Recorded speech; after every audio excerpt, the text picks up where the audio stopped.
Namen des Vaters und des Sohnes und des Heiligen Geistes. Der Herr sei mit euch. Bitte nehmen Sie Platz.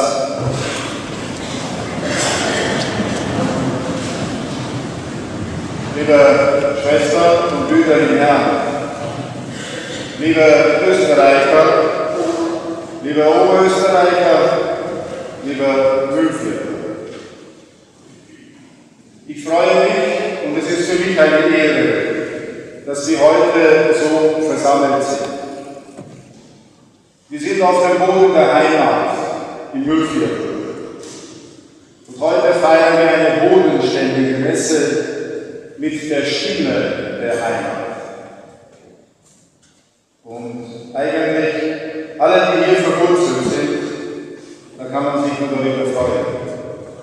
Denn verwurzelt feiern wir hier mit der Stimme der Heimat diesen Gottesdienst.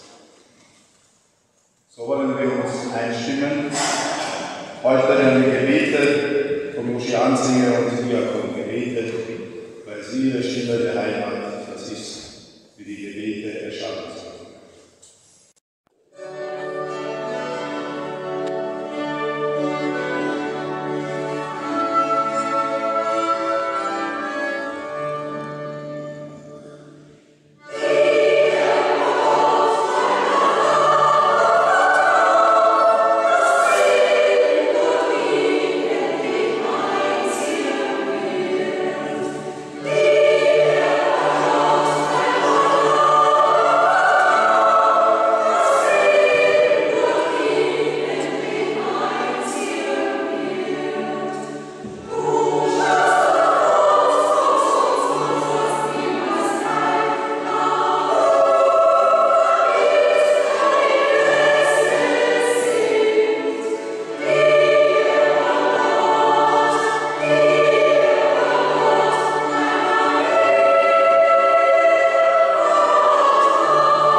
Das sagt der Erzengel Kyros, von dem er viel hält, den er bei der Hand genommen hat, damit er mit ihm ganze Völker in die Knie zwingt und die keine ihre Waffen wegnimmt, damit er alle Tiere nachmacht und kein Tor zubleibt. Wegen Jakob und wegen mein von mir selbst ausgesuchten Israel habe ich dich aufgerufen,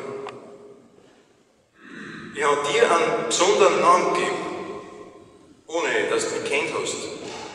Ich bin der Herr und sonst niemand. Außer mir gibt's keinen Gott. Ich hab dir einen Gürtel angelegt, ohne dass du mich kennt hast, damit man für alle Zeiten weiß, es gibt keinen Gott außer mir. Ich bin der Herr und sonst niemand. Halleluja, Halleluja, Halleluja.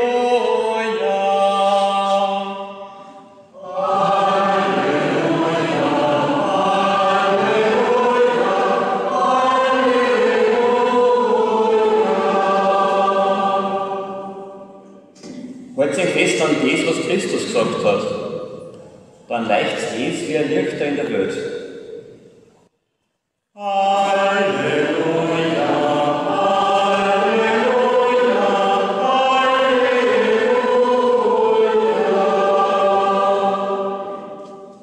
Der Herr sei mit euch. Wer Jesus fragt, der muss damit rechnen, dass er mehr lernen bleibt, wie er wissen wollte. Die Frage war, hat der römische Kaiser das Recht, auch in Israel Steuern einzutreiben? Hören wir uns an, was der Jesus drauf gesagt hat. Aus dem Heiligen Evangelium, wie es der Matthäus aufgeschrieben hat.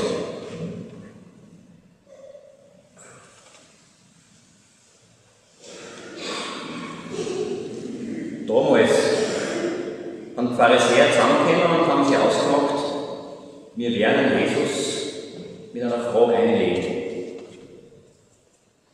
Sie haben einen Refrain aufgewusst, sie sollen mit den Anhängern von Herodes zu ihm gehen und sollen sagen, Meister, wir wissen, dass du alle die Wahrheit sagst und dass du uns wirklich zeigst, was Gott will. Und dass dabei ganz wurscht ist, wer dir gegenübersteht. Jetzt sag uns, meinst du, dass man den Kaiser Steuern zahlen darf oder nicht? Der Jesus, der hat es aber durchschaut und hat gesagt, es seid der Schlawiner, wieso wollt ihr einen einlegen? Zeigt mir ein Geldstückel, mit dem ihr eigene Steuern zahlt. Da haben sie ihm einen Denar hingehalten. Er hat gefragt, wer ist denn das, der da abgebildet ist und dem sein Name draufsteht? Sie haben gesagt, das ist der Kaiser. Da wurde zu einer gesagt, dann gibt es einen Kaiser, was ihm gehört, und gibt Gott, was Gott gehört. Evangelium von unserem Herrn Jesus Christus. Liebe Schwestern und liebe Brüder, nach dem Heiligen Evangelium kann man sagen, dass manche von den Menschen damals, vor 2000 Jahren, schon gleich Bes und Antrag gewesen sind zum Jesus.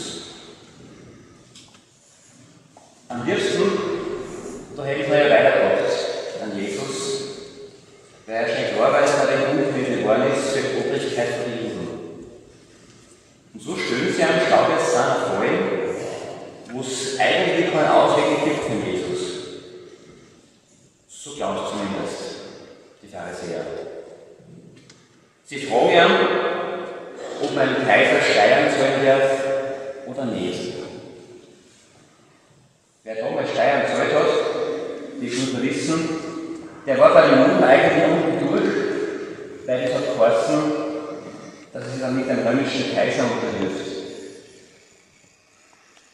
Hätte Jesus die Frage nach dem Steuerzahlen einfach mit Ja beantwortet, hätte er sich am jüdischen Glauben versündigt. Und die Pharisäer haben gesagt können, schaut sich genau an den falschen Hund, wie er mit der Römer macht.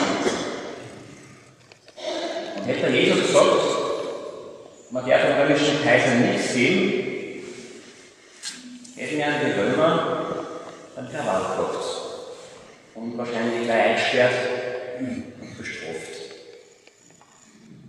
Der Jesus, so haben wir es gehört, hat es aber überzogen dass sie ihm eigentlich nur einreden wollten.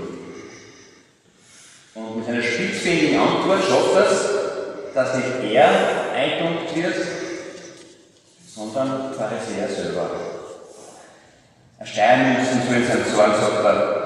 Und er gerade, sie tun es wirklich und geben damit zu, dass sie nämlich selber dem Kaiser die Steuern sollen. Richtig aufplatteln tut der Jesus die Pharisäer. Damit aber nicht nur. Er legt nur ans noch, der Jesus, und druckt ihnen nur eine Botschaft ein, die jetzt wirklich sitzt. Er hat gefragt, wer ist denn das, der da abgebildet ist auf der Münzen und dem sein Name draufsteht?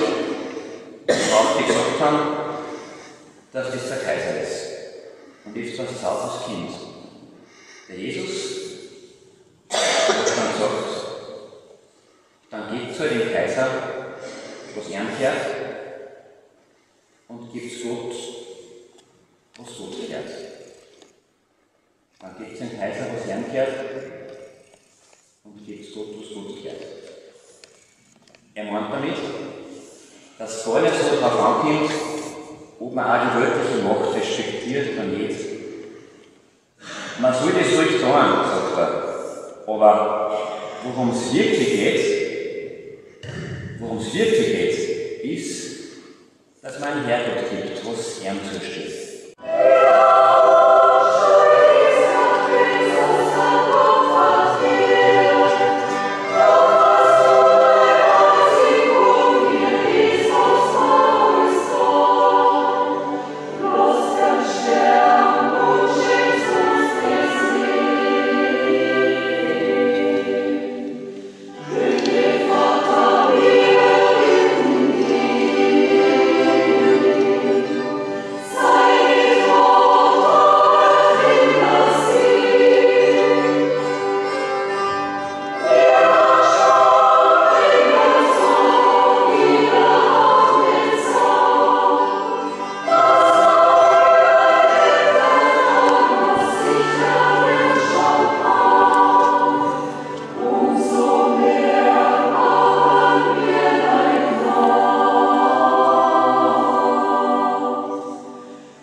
Seht das Lamm Gottes, das hinwegnimmt die Sünde der Welt.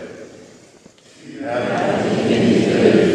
das sei nicht von meiner Hand, aber sprich mein Wort, so wird mein Gesetz gesund. In Herrgott sein Glauben sei Grüß, die am Scheitern, die am Suchen und die am Quiz hat. Er möchte alle retten und den Hunger und den Elend entreißen.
euch, der allmächtige und gütige Gott, der Vater, der Sohn und der Heilige Geist.